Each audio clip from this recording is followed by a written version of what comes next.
les questions de monsieur le député Juanico. Donc, merci pour tout ce que vous avez dit. Merci pour ce rapport dont j'ai pris connaissance des grands principes, mais que je n'ai pas encore lu et je vais le faire, je vous le promets. C'est très important d'avoir qu'il y ait eu un tel travail sur une question aussi essentielle que nous avons commencé à élaborer tout à l'heure.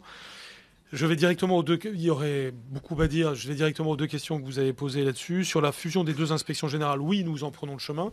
C'est une réforme très importante, qui n'est pas spectaculaire, mais qui est extrêmement matricielle pour le système, et que ça y est, nous avons enclenché. Donc, d'une certaine façon, nous avons préparé la réponse favorable que l'on peut donner à votre proposition, puisque nous aurons en 2019 la fusion de l'inspection générale de l'éducation nationale et de l'IGA-ENR, ce qui va donner une inspection de 290 membres.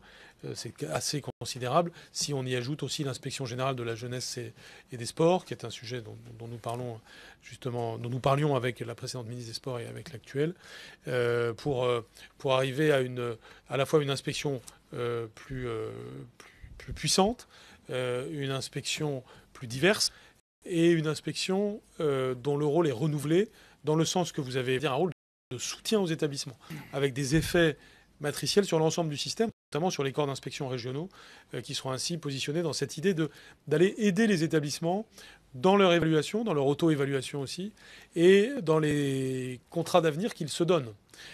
Autrement dit, dans le projet d'établissement qu'ils se donnent, et accompagnés par l'institution, plus que jugés par l'institution.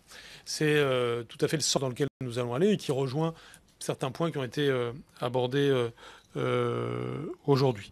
Il y aura une évolution du CNESCO, là aussi le temps manque pour en parler, je l'ai un petit peu dit tout à l'heure, mais nous allons aller vers une instance d'évaluation, et nous ne perdrons rien de ce qui a été amorcé de positif par le CNESCO, quitte à ce qu'il y ait des évolutions institutionnelles qui permettent de poursuivre ce qu'a fait le CNESCO dans un cadre différent.